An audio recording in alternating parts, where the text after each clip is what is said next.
Welcome to Lost Relation Chronicles. Kathy's lawyer stood up, his voice measured and practiced. Your Honor, my client wishes to request a counseling session in an effort to repair the marriage. She believes that with the right support, this relationship can be mended. My lawyer stood immediately, his voice confident and unwavering. Your Honor, Mr. Porter has made it clear that he does not wish to reconcile. The facts of this case speak for themselves. Mrs. Porter has engaged in multiple extramarital affairs and is currently pregnant with a child fathered by one of these individuals. My client's intention is to move forward with the divorce.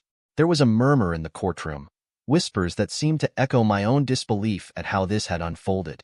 I clenched my hands together, keeping my expression neutral. I needed to stay strong. Kathy's lawyer pushed on, though there was a hint of desperation in his tone now. While my client acknowledges past mistakes, she believes that a counseling session could bring closure and understanding to both parties, possibly healing some of the damage. I felt a surge of frustration. I leaned forward slightly, my voice steady but firm. Your Honor, I appreciate the court's time, but I have no interest in counseling. Too much has happened, and this marriage is beyond saving. I just want the divorce. Kathy's lawyer glanced at his notes before addressing the judge again. Your Honor, beyond the marriage itself, there is also the welfare of the unborn child to consider. My client believes that counseling is essential for ensuring that all parties, especially the child, have a chance at stability and support.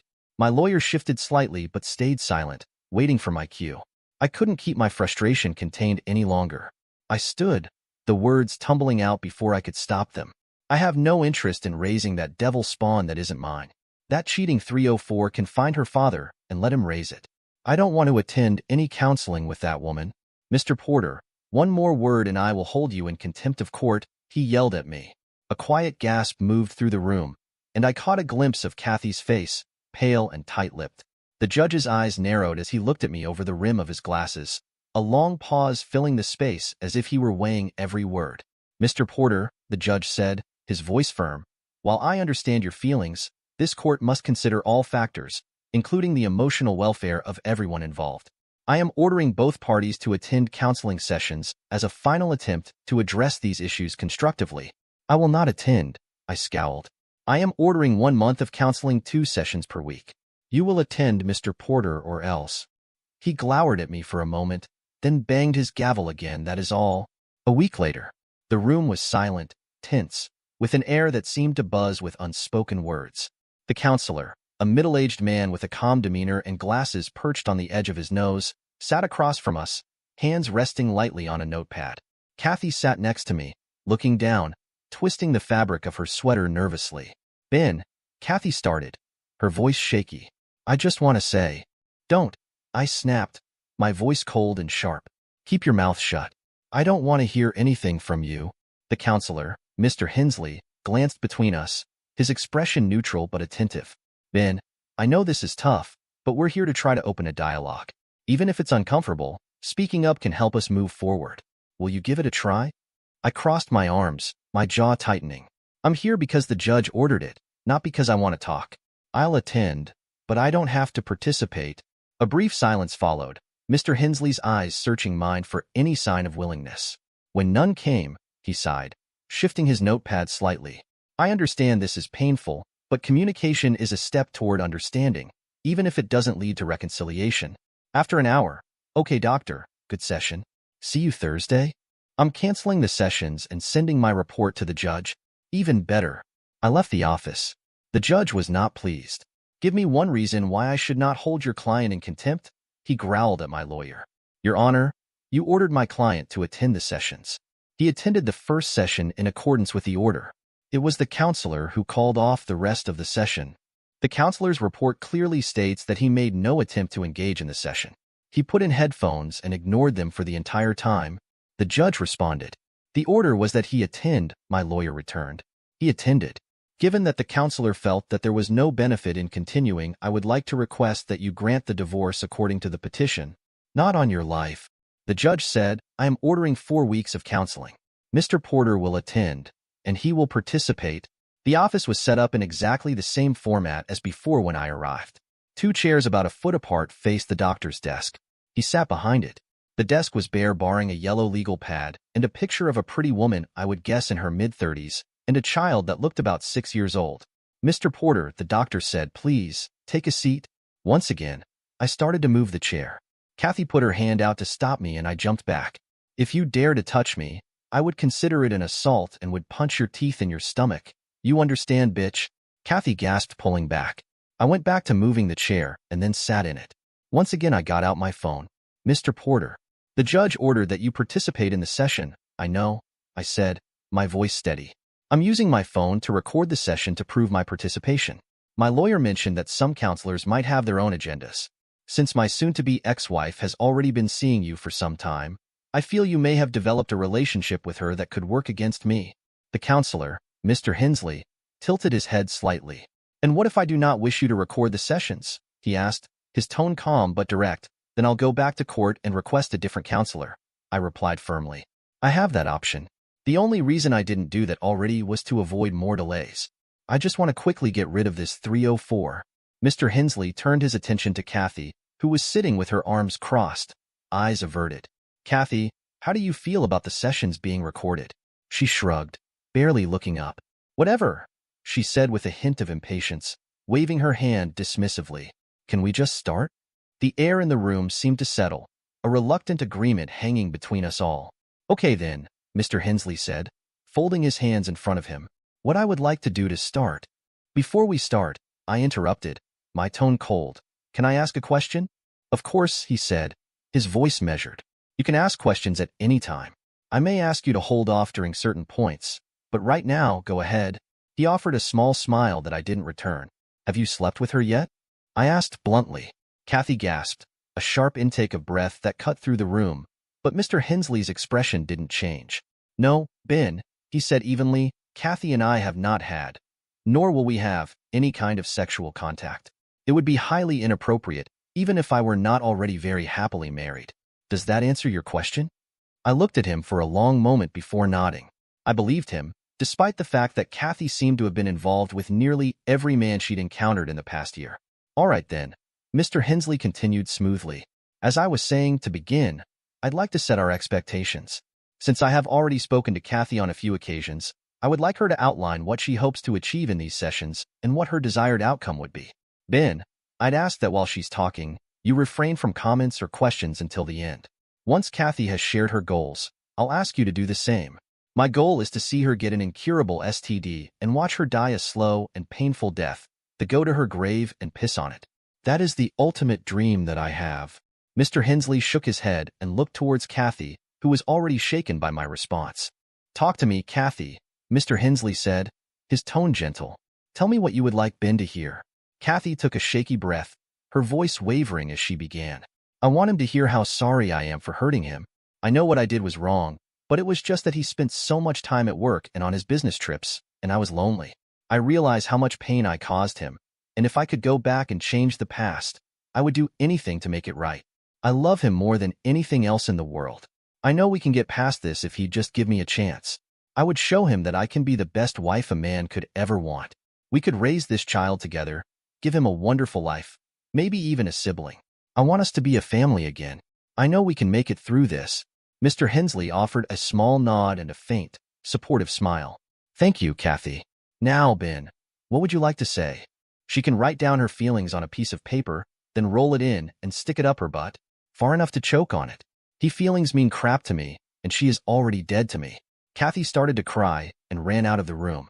Please collide with something and die, I said as she ran out.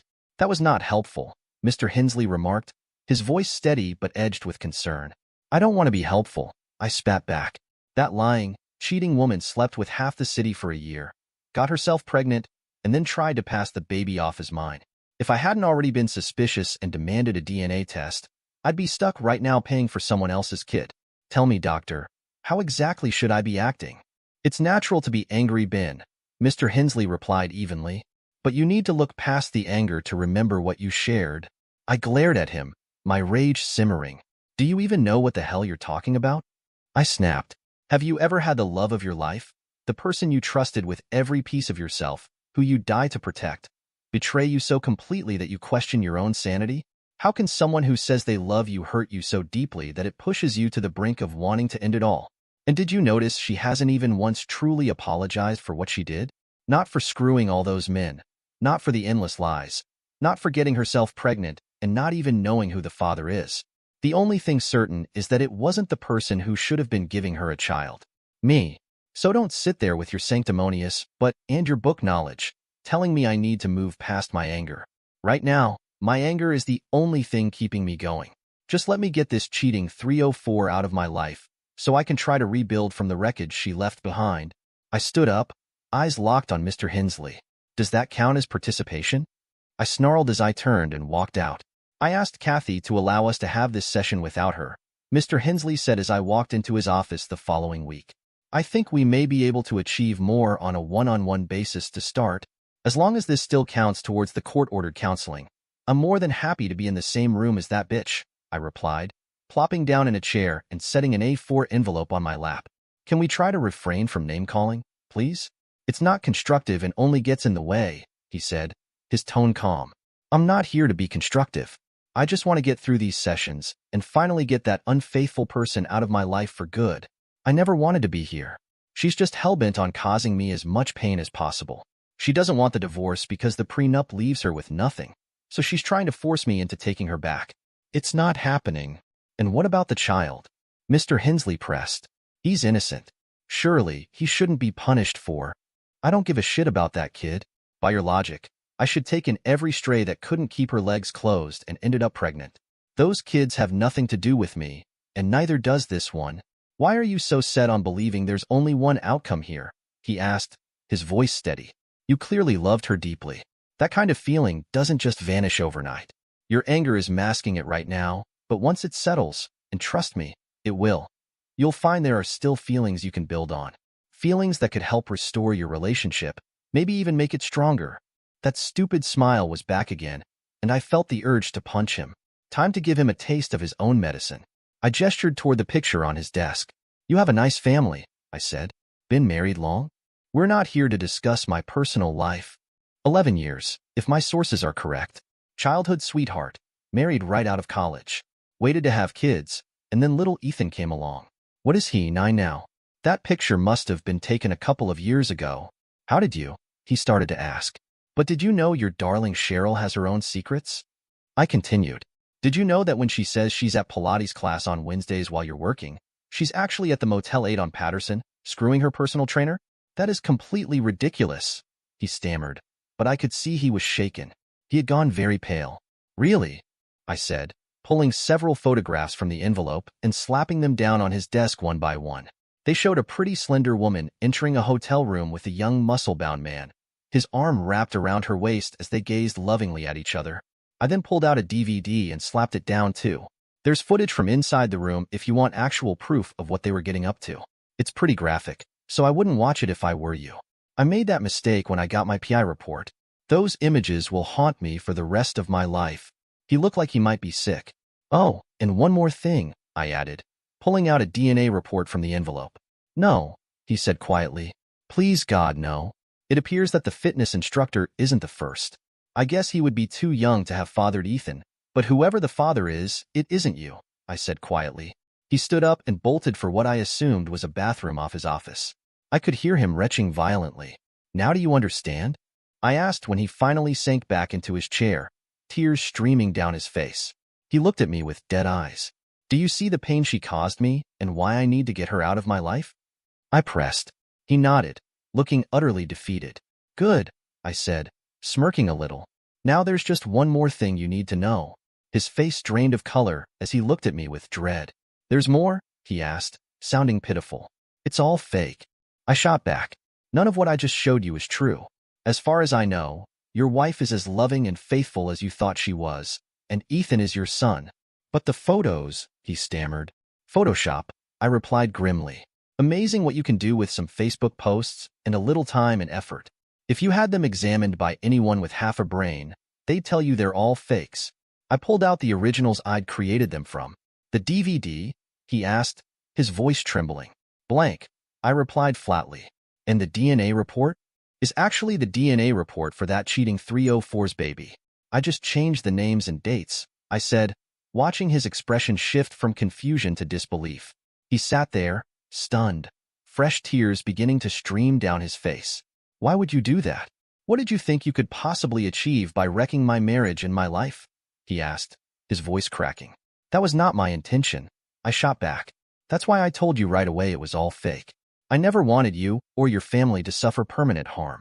I just wanted you, for once, to truly understand the pain I went through.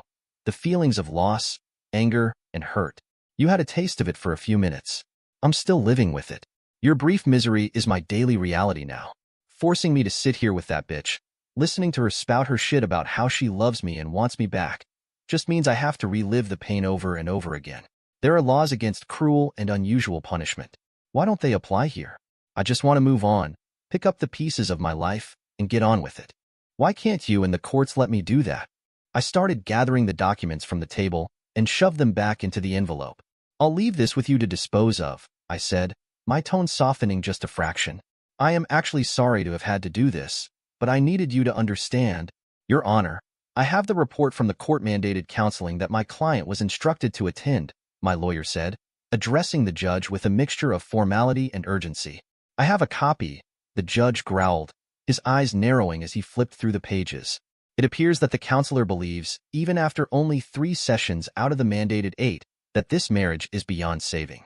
For the well-being of all involved, including the child, the best course would be to allow its dissolution. Yes, Your Honor. I would request that you order the divorce be completed as per the petition, my lawyer pressed. The judge stared at me for a long moment. I kept my gaze fixed straight ahead, refusing to meet his eyes, not wanting to reveal the turmoil inside. So ordered, he said finally, banging his gavel with a finality that echoed in the courtroom. The judge glanced at the financial records before him and delivered his ruling with a tone that made it clear this was not a matter to be taken lightly. There will be no alimony, he stated, looking up at us. Miss Kathy earns more than Mr. Porter, and both parties will retain their pre-marriage assets. The remainder will be divided 50-50. No alimony meant that I wouldn't be financially tethered to Kathy any longer. Kathy had lost her job, a fact that didn't surprise me in the least. One of her lovers had turned out to be a client, and I could only imagine the mess that would have ensued from that. I couldn't help but smirk internally at the irony of her situation. Then, as if it couldn't get any more ridiculous, I heard that she had filed a suit against 7 men, requesting the court to mandate DNA tests. I couldn't believe it. Here she was, dragging multiple men into the fray, all in an effort to sort out who the father of her child might be. The aftermath of the paternity test had set off a chain reaction that I couldn't have predicted. News spread like wildfire. All 7 wives of the men Kathy had been sleeping with filed for divorce against their husbands. I couldn't help but feel a grim satisfaction at the chaos she'd unleashed on everyone involved. It was like a karmic whirlwind, and I was just a bystander, watching the fallout. Last I heard, one of those angry wives had stormed into the courthouse and attacked Kathy. The image of her breaking Kathy's nose was almost poetic in a way. After everything Kathy had done, seeing her face bloodied and bruised felt like some kind of cosmic justice. I had to admit, I almost laughed when I heard about it. It was hard to feel any sympathy for her at that point. She had turned my life upside down, and now she was reaping what she had sown. Kathy had given birth to her child, but that didn't change how I felt about her or the situation. The cases against those 7 men were still lingering in the courts, and I wondered how long it would take for all that to finally be resolved. Honestly, I was just glad to be out of the mess. Kathy showed up at my house unannounced one afternoon, her face set with a mixture of desperation and entitlement. I could tell from the moment she walked through the door that she was on a mission to convince me to marry her again. She started spouting all this nonsense about how she had changed, how she realized what a mistake she had made, and how much she loved me. It was almost laughable considering everything that had happened. I stood my ground, refusing to let her manipulate me again. Kathy, it's over. We're done. You made your choices, and now you have to live with them, I told her firmly, trying to keep my cool. But she wouldn't let it go. She was relentless, her voice rising with every word, trying to make me feel guilty for not considering a reconciliation. Just then, Nancy, my girlfriend, came out from the kitchen. She must have sensed the tension in the room because she didn't hesitate to confront Kathy. You need to leave. You're not welcome here, she said, her tone sharp and unyielding. Kathy's response was explosive. She launched into an abusive tirade, spewing venomous insults and trying to demean Nancy, clearly believing she still had the power to intimidate. I could see Nancy's eyes narrow as Kathy continued her verbal assault.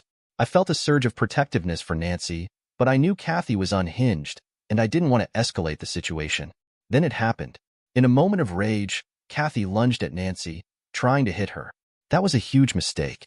Nancy, who was no stranger to standing her ground, expertly sidestepped Kathy's wild swing and retaliated with a brutal counterattack. She kicked her and threw her on the floor. I stood there, half in shock and half in admiration, as Nancy quickly gained the upper hand. She was fierce, and Kathy, who had always relied on her manipulative tactics, was clearly outmatched. Before I knew it, Nancy had Kathy pinned against the floor, her anger palpable. It was surreal, watching Kathy, the woman who had once held so much control over my life, reduced to this. I could hardly believe what I was witnessing. "Get the hell out of our lives, Kathy. You're not welcome here," Nancy shouted. In the midst of the chaos, I pulled out my phone and called the cops. Kathy was screaming by this point, but her words fell on deaf ears. The cops arrived shortly after, and Nancy calmly explained everything. They stepped in, quickly assessing the situation. Kathy, still defiant, tried to put on a show, claiming she was the victim, but it didn't take long for the officers to see through her act. As they handcuffed her and led her away, I felt an odd mix of emotions: relief, satisfaction, and a sense of finality. It was the end of an era for me, the last remnants of her toxicity being dragged out of my life. I turned to Nancy, who was still shaking with adrenaline. "You were incredible," I said, feeling grateful to have her by my side. "Just doing what had to be done," she replied with a hint of a smile. In that moment, I knew I had made the right choice. I was ready to leave the past behind and embrace a future with someone who truly valued me, someone who wouldn't try to tear me down. Dear listeners, please share your thoughts in the comments section below, and don't forget to like, share, and subscribe.